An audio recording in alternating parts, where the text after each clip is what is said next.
BNP আজকে সংস্কারের ব্যাপারও নির্বাচনের ব্যাপারে যতটা কঠোর বার্তা ছিল, সংস্কারের ব্যাপারে ততটা কঠোর বার্তা ছিল না। আর যেহেতু ছিল না, সেহেতু আমরা সংস্কারের ব্যাপারটা সরকার হয়তোবা আর এমনটা আমলে নিবে না। জনগণ দীর্ঘ বেশ 1 সপ্তাহ 15 দিন আপনি বলতে পারেন মারাত্মক ভাবে সাফার করছিল। সেটা আপনি এনসিপির কর্মসূচি বলেন, সেটা আপনি ইশরাকের মেয়র আন্দোলন বলেন, আর সেই আজকের আন্দোলন বলেন, বিএনপির কর্মসূচি বলেন, সব কর্মসূচি বিএনপিকে মানুষ কিন্তু যথেষ্ট ত্যক্ত বিরক্ত। না, এখন বোঝা যাচ্ছে যে নির্বাচনের বিষয়ে বিএনপি যেটা তারেক রহমান সাহেব আগে কিছুটা ছাড় দিয়ে কথা বলতেন, বা একটু সফট ছাড় দিয়ে কথা বলতেন, মানে আমি বোঝাতে চাচ্ছি একটু সফট ছিলেন, বা একটু অতটা মানে পুলিশ স্টপ দিয়ে কথা বলেননি। তিনি একটা প্রথমত শুরু করেছিলেন যৌক্তিক সময় দিয়ে, তারপরে ধীরে ধীরে সেটা নির্বাচন দেওয়া ভালো হতে পারে, হওয়া উচিত, এইভাবেই ছিল। কিন্তু আজকে যেমনটা দেখছিলাম, আমি সারাদিন অবশ্য অন্য কিছু কাজে আমি ব্যস্ত ছিলাম, খুব বেশি আমি দৃষ্টি রাখতে পারিনি, তারপরেও কাজের ফাঁকে যতটুকু দেখেছি, আপনি ঠিক যেমনটা বলেছেন উনি তেমনটাই বলেছেন, ডিসেম্বরের ভিতরে নির্বাচন দিতেই হবে। এখন এখানে নির্বাচনের যেই বা বিএনপির ভিতরে দুটি ছোট বড় ধারা যে দিকেই হোক, আমরা শুনছিলাম বা বুঝছিলাম যে একটা যেই টাইম লাইন সরকার জুনের ভিতরে দিয়েছে, বিএনপির হয়তো একটা অংশ সেটাকে সমর্থন করে, আবার আরেকটা অংশ বিএনপির এটা ডিসেম্বরের ভিতরে নির্বাচন চায়। তা আজকে প্রত্যক্ষভাবেই এবং শক্তভাবেই নিজের অবস্থান জনাব তারেক রহমান সাহেব ব্যক্ত করেছেন। আমি মনে করি এটা একদিকে ভালো হয়েছে। দলের একটা অবস্থান দোদুল্যমনতায় থাকার চেয়ে মানে উনি মধ্যপন্থা যদি নিজেও থাকেন, তাহলে দলের ভিতরে ঐক্য বিনষ্ট হয়, বা নানা মত চারা দিয়ে উঠতে, মাথা চারা দিয়ে উঠতে সহজ হয়। আজকে তিনি অবস্থানটা পরিষ্কার করে জাতিকেও তিনি পরিষ্কার করেছেন, সরকারকেও করেছেন, এবং দলের নেতা কর্মীদেরকে তো করে বলেছেন যে ডিসেম্বরেই নির্বাচন হতেই হবে। সুতরাং এখানে আমি মনে করি না আর কোনো বলার মতো কোনো বিএনপির ভিতরে আর কোনো মেসেজের আশা সরকার করতে পারে, বা আর কোনো বিকল্প পন্থা বা কারণ বিকল্প ধারণা দেওয়ার যে শীর্ষ নেতা, তিনি তার অবস্থানটা আজকে পরিষ্কার করে দিয়েছেন। তো সুতরাং আমি মনে করি সরকার এই ক্ষেত্রে এখন নিজে সিদ্ধান্ত নিবেন যে সরকার ডিসেম্বরের ভিতরে নির্বাচন করবেন কিনা। তবে আমার কাছে যতটুকু আমার ব্যক্তিগত তথ্য উপাত্ত থেকে গত 1 সপ্তাহ থেকে আমি যেটা জানছি, যে বুঝছি যে সরকার নির্বাচন ডিসেম্বরের আগে দিয়ে দিলে দিতেও পারে ডিসেম্বরে, এটার সম্ভাবনা কিন্তু আছে। এখন সেক্ষেত্রে বিএনপি তো বড় দল, বিএনপি সেভাবে অবশ্যই সেটা প্রস্তুতি আছে, এবং বিএনপি এরপর সরকার গঠন করবে সেটা জনগণ আশা করে, আমরা জনগণের সাথে সেটা প্রত্যাশা করি যে বিএনপি সরকার গঠন করবে। কিন্তু কথা হবে যে বিএনপি সরকার গঠন করার পর যে বিএনপির পরবর্তী রাজনীতি করণীয় বিশ্লেষণ, বিএনপি কিভাবে সাস্টেনেবল রাজনীতি করবে, কিভাবে দেশের উন্নয়নের গতিধারা গুলোকে বজায় রাখবেন, গতিপথগুলো সঠিক পথে রাখবেন, কিভাবে মানে ফ্যাসিবাদ হাসিনার বিচার কার্যকর হবে, বিচারের রায় হবে, বিচার চলমান থাকবে, এবং কিভাবে সংস্কার কার্যক্রম চলমান থাকবে, জাতির সাথে দেয়া বিএনপির কমিটমেন্ট গুলো কিভাবে বাস্তবায়িত হবে, সে ব্যাপারে আমি মনে করি বিএনপির উপরে অনেক বড় দায়িত্ব আজকে থেকে বর্তাবে। তারা যেহেতু নির্বাচনের ডেডলাইন দিয়ে দিয়েছে, এবং আমি নিজেও বুঝি যে সরকার ডিসেম্বরের দিকে নির্বাচন দিবেন। যদিও জুনের কথা ওনারা বলেছেন, তবে সরকার ডিসেম্বরের ভিতরে নির্বাচন দিবেন।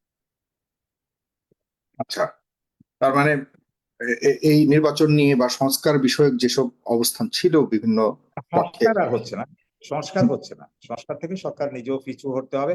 আর যেহেতু বিএনপি বড় স্টেক হোল্ডার, বিএনপি যেহেতু সংস্কারের বিষয় থেকে নির্বাচনমুখী হয়ে গেছে, এবং আজকে নির্বাচনের ডেড লাইন মানে দাবি ডেড লাইন ঘোষণা করেছে, সেক্ষেত্রে আমরা এখন ধরেই নিতে পারি যে মানে এই দেশে মানে যে আকাঙ্ক্ষার একটা মানুষের একটা ছিল, যে নির্বাচনের আগে মানুষ একটা দেশের পরিবর্তন এবং পরিবর্তিত রাষ্ট্রে, নতুন রাষ্ট্রে একটা নির্বাচন দেখতে চেয়েছিল, সেটা আপাতত সুদূর পরাহত থাকবে।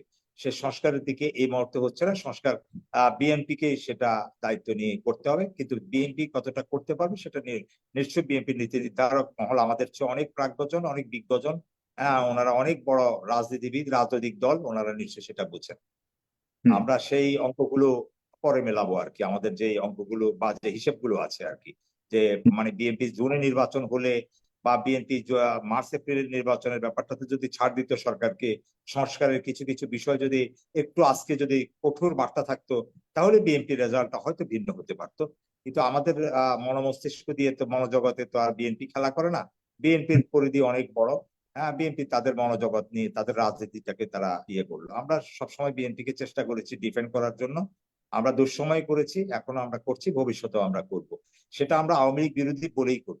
আওয়ামী লীগের বিরোধিতা করা মানেই তো বিএনপি। আমরা আমাদের জীবনে কখনো আওয়ামী লীগ করিনি। এই 53 বছর বয়সে, তার মধ্যে ধরেন আপনার 20 বছর যদি আমার আমরা ছাত্র জীবনও যায়, তাহলে তো 33 বছর। তো আমি কখনো আওয়ামী লীগ আমি করিনি। আর আওয়ামী লীগ না করা মানে কোনো রাজনৈতিক দলে করি না। আওয়ামী লীগ করা না করা মানেই তো বিএনপি। আর বিএনপি কে তো আমরা একেবারে ওন করি। এটা আমাদের মস্তিষ্কের সাথে শহীদ রাষ্ট্রপতি জিয়াউর রহমান এবং বেগম খালেদা জিয়ার রাজনীতিটা, ওনাদের মানে রাজনৈতিক যে বাতাবরণ, এগুলোর সাথে আমরা মিলিয়ে গেছে, আমাদের মস্তিষ্কে ঢুকে গেছে।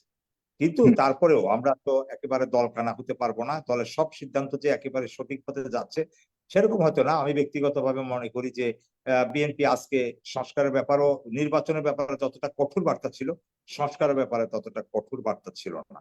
আর যেহেতু ছিল না, সেহেতু আমরা সংস্কারের ব্যাপারটা সরকার হয়তোবা আর এমনটা আমলে নিবে না। আর তখন মানে একটা জগা খিচুড়ির মধ্যেই বিএনপি তার সরকার গঠন করতে হবে এবং বিএনপি কে তার দক্ষতা কর্মকৌশল দিয়ে বিএনপি কে আগামীর বাংলাদেশ বিনির্মাণে মনোযোগী হতে হবে। এবার সফল হবে কি ব্যর্থ হবে সেটা সময় বলে দিবে। আর আমার ব্যক্তিগত অভিমত কথাতে আমি শেষ করি। সেই অভিমতটা হলো যে কি, বিএনপি কিছু কিছু সংস্কার জনগণকে আশান্বিত করার জন্য, যেটা তারা ক্ষমতায় গিয়ে করবে, সেটা করার জন্য প্রতীকী কিছু সংস্কারও যদি হতো, বা এই সরকারকে দিয়ে যদি কিছু সংস্কারের জন্য চাপ তৈরি করতো, তাহলে বিএনপির যে একটা সত্যিকারের সদিচ্ছা আছে, আমি আবারও বলি সত্যিকারের, বিএনপি এবার গেলে কিছু সংস্কার করবে, মানুষ হয়তো একটা মনের ভিতরে একটা আশ্বস্ত হতো যে না, তারা সমাধান যাওয়ার আগেও সংস্কার চাচ্ছে, কিছু কিছু সংস্কার করিয়ে নিয়েছে, বাকিটাও তারা করবে। এটা জনগণ, আমি আজকে সারাদিন মাঠেই ছিলাম, রাস্তায় ছিলাম, রাস্তায় আজকে হাঁটার, গাড়ি চালানোর কোনো সুযোগ নেই। গাড়ি রেখে অনেক মাইল আমাকে হাঁটতে হয়েছে। হ্যাঁ, আমার জুতার খুলে গেছে, মানে তলা খুলে গেছে। হ্যাঁ, একটা পায়ে হাঁটার কোনো জায়গা নাই। একদিকে জামাত ইসলামীর আজহার সাহেবের মুক্তির জন্য ওনাদের একটা সম্বর্ধনা ছিল, বিএনপির একটা বিশাল বর্ণাঢ্য মিছিল ছিল, আবার রাস্তার দুই পাশে মানুষ যখন ভুগছিল তখন মানুষ বিভিন্ন কমেন্টসও করছিল। সেটা যে শুধু বিএনপি নিয়ে বলছিল তা কিন্তু না। জামাত যে আজকে আবার যে হঠাৎ করে শাহবাগে যে সম্বর্ধনার আয়োজন করলো, সেটা নিয়েও করছে। বিশেষ করে জনগণ দীর্ঘ বেশ 1 সপ্তাহ 15 দিন আপনি বলতে পারেন মারাত্মক ভাবে সাফার করছিল। সেটা আপনি এনসিপির কর্মসূচি বলেন, সেটা আপনি ইশরাকের মেয়র আন্দোলন বলেন, আর সেই আজকের আন্দোলন বলেন, বিএনপির কর্মসূচি বলেন, সব কর্মসূচি বিএনপি কে মানুষ কিন্তু যথেষ্ট ত্যক্ত বিরক্ত। মানুষ ভাবছিল যে আজকে ফ্রি স্টাইলের সবাই, জামাতের ইসলামের কথা মানুষ মন দিয়ে বলছিল। নিষিদ্ধ সংগঠন ছিল জামাত ইসলাম, তো আওয়ামী লীগের সময় বেরোতে পারেনি। ঠিক তেমনটা অভিযোগের তীর বিএনপি মানে যেভাবে বুক ফুলিয়ে এখন মিছিল করে করে ঢাকার অলিগলি প্রান্ত থেকে বেরিয়ে আসছিল বাধাহীন ভাবে, এতক্ষণে তো পুলিশে লাঠিচার্জ করে আওয়ামী লীগের হেলমেট বাহিনী প্রতিটা মিছিলে হামলা করতো, মানে আজ থেকে 1 বছর আগে হলো, তাই না? তো আজকে তো জনগণ ভাবছে যে তারা পারলেও, কিন্তু আমরা তো সুখ পেলাম না। জনগণ এটাও ভাবছে, এটাও মূল্যায়ন করছে যে বিএনপি হয়তো আজকে মুক্তভাবে তারা মিছিল সমাবেশ করছে, জামাতে ইসলামী হয়তো করছে, কিন্তু আমরা তো সত্যিকার অর্থে যে মানে স্বাধীন এবং মুক্তভাবে যে চলাফেরা করার আমাদের যে নাগরিক সুবিধা, আমরা প্রতিনিয়ত নাগরিক সুবিধা থেকে বঞ্চিত হচ্ছি। আমাকে সেটাও বলতে হয়, আমার দলকে নিয়েও বলতে হয়, জামাতকে নিয়ে তো বললাম, এনসিপিটাও বললাম, ইশরাকেরটাও বললাম। এরকমই এখন বাংলাদেশের মানুষের ভাগ্যটা এই পর্যায়ে এসে দাঁড়িয়ে গেছে।